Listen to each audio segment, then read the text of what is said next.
नमस्कार, lead India के इस वीडियो में आपका बहुत बहुत स्वागत है। दोस्तों, आज की इस वीडियो में मैं प्रॉपर्टी डिस्प्यूट को बिल्कुल बिगिनिंग टू एंड समझाने की कोशिश करूंगा और एक ब्रीफ ओवरव्यू दूंगा। अगर आप किसी भी तरह के प्रॉपर्टी डिस्प्यूट को झेल रहे हैं तो उसमें क्या प्रॉब्लम हो सकता है, क्या डॉक्यूमेंट लगेंगे, आपके पास में क्या सोल्यूशन है, सब कुछ मैं आपको बताऊंगा। देखिए, जब भी कोई प्रॉपर्टी डिस्प्यूट होता है तो दो तरह के डिस्प्यूट ही ज़्यादातर देखने को मिलता है। सबसे पहला जो डिस्प्यूट होता है वो होता है बाउंड्रीज डिस्प्यूट। और बाउंड्रीज डिस्प्यूट जो होता है section 35 of specific relief act के अंतर्गत इसको रेमेडीज प्रोवाइड किया गया है। स्पेसिफिक रिलीफ एक्ट एक देश में एक्ट है जिसका सेक्शन 35 जो है इस डिस्प्यूट को रिजॉल्व करने की ताकत रखता है, बाउंड्रीज डिस्प्यूट को। और दूसरा जो टॉपिक होता है, दूसरा जो डिस्प्यूट होता है वो होता है अनऑथराइज्ड ऑक्यूपेशन, यानी कि जो इलीगली कोई व्यक्ति आपके प्रॉपर्टी के ऊपर जो है अपना पोजीशन जमा लेता है, कब्जा जमा लेता है, तो उसको उस तरीके का एक विवाद होता है। तो ये जो दूसरा विवाद है इसको जो हैंडल किया जाता है वो property act, the transfer property act के अंतर्गत किया जाता है। इसका सेक्शन 5 एड्रेस करता है कि राइट ऑफ पर्सन क्या होता है और उसमें पोजीशन के लिए क्या उसके राइट है, सब कुछ इसके बारे में है। तो ये दो चीज जो मैंने आपको सबसे शुरू में बताया कि बाउंड्रीज डिस्प्यूट अगर है तो स्पेसिफिक रिलीफ एक्ट में जाएंगे, और अगर पोजीशन से रिलेटेड इश्यूज है तो ट्रांसफर ऑफ प्रॉपर्टी एक्ट के अंतर्गत जाएंगे, सेक्शन 5 में जाएंगे और उसके थ्रू हम डिस्प्यूट को रिजॉल्व कराएंगे। अब हम ये देखते हैं कि लॉ जो है हमारे इंडिया में कौन कौन से लॉ, या ये बोल लूँ कि सेक्शन, कौन कौन से लॉज है एक तरीके से मैं बताऊं जो गवर्न करते हैं, जो प्रॉपर्टी डिस्प्यूट को हैंडल कर सकते हैं। तो सबसे पहले मैं आपको सीपीसी में बताऊंगा जो कि कोड ऑफ सिविल प्रोसीजर होता है। सीपीसी के अंदर जो सबसे पहला ऑर्डर रूल 1 है, ऑर्डर 7 रूल 1, ऑर्डर 7 रूल 1 ये कहता है कि जब कभी भी कोई प्रॉपर्टी डिस्प्यूट होगा तो आप उस प्रॉपर्टी डिस्प्यूट को हैंडल करने के लिए आप प्लेंट बना सकते हैं, फॉर्मल रिटन आप एक तरीके से पिटीशन बना सकते हैं, आप एज ए प्लेंटिफ आप अपने केस को कोर्ट में फाइल कर सकते हैं। तो ये आपको याद रखना चाहिए, ऑर्डर 7 रूल 1 जो ये डील करता है सीपीसी में है। इसके अलावा ऑर्डर 20 है। आपको एक चीज और बता दूं, ऑर्डर का मतलब क्या होता है यहीं पे, जैसे बाकी जैसे सीआरपीसी हो गया या कॉन्स्टिट्यूशन हो गया, सीआरपीसी में जो है सेक्शन बोला जाता है, आईपीसी में सेक्शन बोला जाता है, कॉन्स्टिट्यूशन में आर्टिकल बोला जाता है, सीपीसी में जो सिविल प्रोसीजर कोड होता है उसके अंदर इन्हीं आर्टिकल सेक्शन को ऑर्डर बोला जाता है। तो ऑर्डर 20 जो है ये भी बहुत इंपॉर्टेंट है।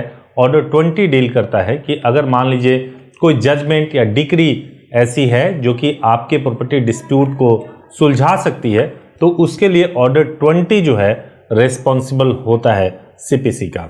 एक और ऑर्डर की बात करूंगा, ऑर्डर 38। ऑर्डर 38 भी बहुत ज़्यादा इंपॉर्टेंट है। अगर किसी भी प्रॉपर्टी को अटैच करना हो, attachment of property before the judgment, तो उसका प्रिवेंटिव मेजर क्या होता है, वो सब कुछ भी जो होता है वो ऑर्डर 38 के अंतर्गत। सीपीसी में जो मैंने आपको ऑर्डर्स बताए हैं, वो आपको ऑर्डर एंड रूल बताए हैं, वो आपको एक तरीके से क्लियर हो गया होगा।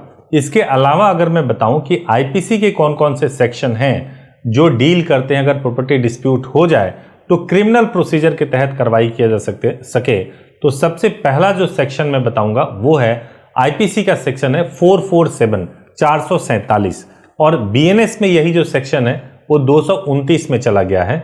और ये डील करता है क्रिमिनल ट्रेसपास से, यानी कि कोई भी व्यक्ति आपराधिक इंटेंशन से अगर आपके प्रॉपर्टी के अंदर एंटर होता है तो उसको हम क्रिमिनल ट्रेसपास कहते हैं। और क्रिमिनल ट्रेसपास में 1 ईयर का पनिशमेंट हो सकता है, और इसमें जो है आप एक क्रिमिनल प्रोसीजर को स्टार्ट कर सकते हैं।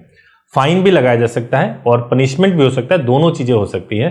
एक और जो चीज है वो सेक्शन 427, आईपीसी का सेक्शन 427 है। 427 जो है एड्रेसेस मिसचिफ को डील करता है, यानी कि जो आपके प्रॉपर्टी का एड्रेस है, अगर कोई व्यक्ति उसको एड्रेसेस मिसचिफ करता है, उसको मिसयूज करता है, तो उसके लिए सेक्शन 427 यूज किया जाता है और इसको भी एज ए क्रिमिनल प्रोसीजर के तौर पे यूज किया जा सकता है।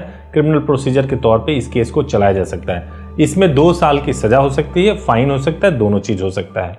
अब एक और इम्पॉर्टेंट चीज़ है, वो ये है कि कौन कौन से डॉक्यूमेंट्स रिक्वायर्ड होते हैं अगर आपको किसी भी तरह से प्रॉपर्टी डिस्प्यूट को आप झेल रहे हैं।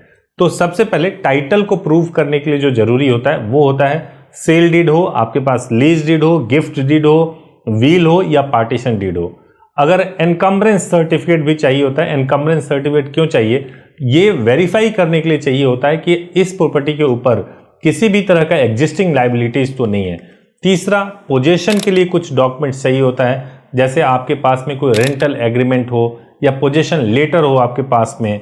इसके अलावा जो चौथा है वो survey report and report maps, जिससे कि ये पता लगाया जा सके कि फिजिकल बाउंड्रीज आपकी जो है प्रॉपर्टी की क्या है और कैसी है, फिजिकल बाउंड्री को लेकर के क्या नक्शा है, इसके बारे में पता लगाया जा सके।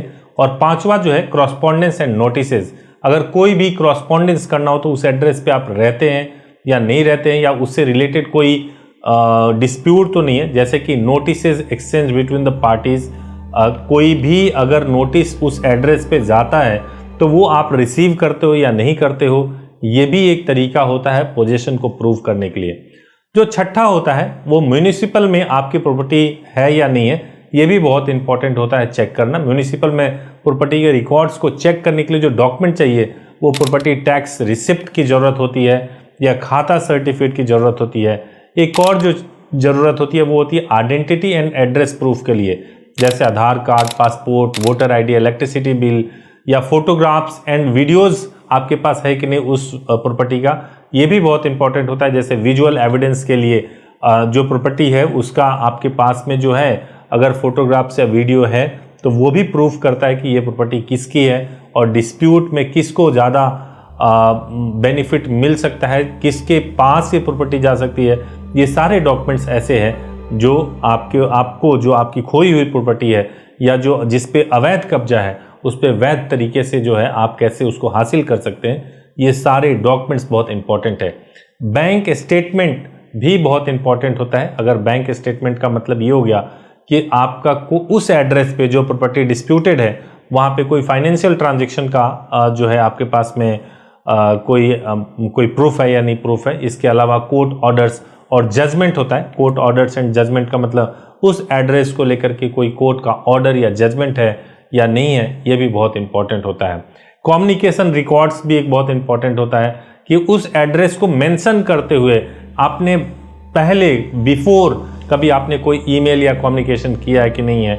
इसके अलावा भरा हुआ विटनेस स्टेटमेंट, आस पड़ोस के लोग जो वहाँ पे हैं वो क्या बताते हैं कि ये प्रॉपर्टी किसकी है, ये सब कुछ बहुत इंपॉर्टेंट होता है किसी भी डिस्प्यूट को रिजॉल्व करने के लिए, प्रॉपर्टी डिस्प्यूट को रिजॉल्व करने के लिए। तो ये जो मोटे तौर से मैंने बताया, जो डॉक्यूमेंट्स का सीरीज मैंने आपको एक तरीके से बताया, ये इसलिए बताया ताकि लोग कंफ्यूज रहते हैं कि अगर मेरे पास में जो है जो प्रॉपर्टी है वो उसका अगर सेल डीड है या कोई एक ही डॉक्यूमेंट है तभी ये प्रॉपर्टी मेरे नाम की होगी या मुझे मिलेगा। तो किसी भी तरीके का डिस्प्यूट हो, इस तरह के डॉक्यूमेंट्स अगर आप अपने पास में रखेंगे तो आपको बहुत फायदा होगा। अब सवाल यह है कि प्रॉपर्टी डिस्प्यूट को रिजॉल्व करने के लिए पहला स्टेप क्या होना चाहिए। तो अगर आपको रिजॉल्व करना है तो सबसे पहला स्टेप यह है कि किसी भी एक्सपर्ट से आप बात करिए और आप अपने प्रॉपर्टी से जुड़े हुए मैटर को डिस्कस कीजिए ताकि वो आपको सही तरीके से सलाह दे सकें। और प्रॉपर्टी के मैटर में सबसे पहला स्टेप ये होता है कि लीगल नोटिस भेजा जाता है। अगर आप लीगल नोटिस भेजते हो तो बहुत हद तक चांसेस होता है कि जो दूसरी पार्टी है उसको इस बात का एक थ्रेट होता है, एक डर होता है, एक समझ आता है कि अगर मैंने इस डिस्प्यूट को इसी जगह पे रिजॉल्व नहीं किया, जब ये मैटर कोर्ट में जाएगा तो हो सकता है मुझे ना केवल पेनल्टी देना पड़े बल्कि जो मैंने ये कब्जा अवैध तरीके से जमा रखा है या जो मैंने बाउंड्रीज के साथ में छेड़छाड़ किया है उसमें मेरे साथ बहुत दिक्कत हो जाए।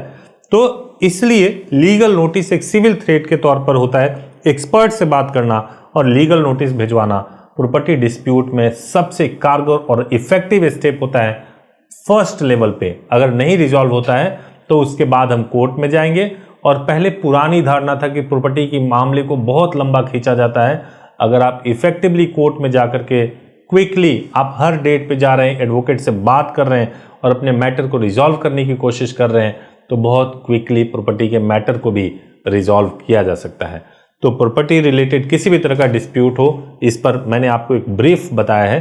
अगर वीडियो अच्छा लगा हो तो जरूर इसको लाइक कीजिएगा, चैनल को सब्सक्राइब कीजिएगा।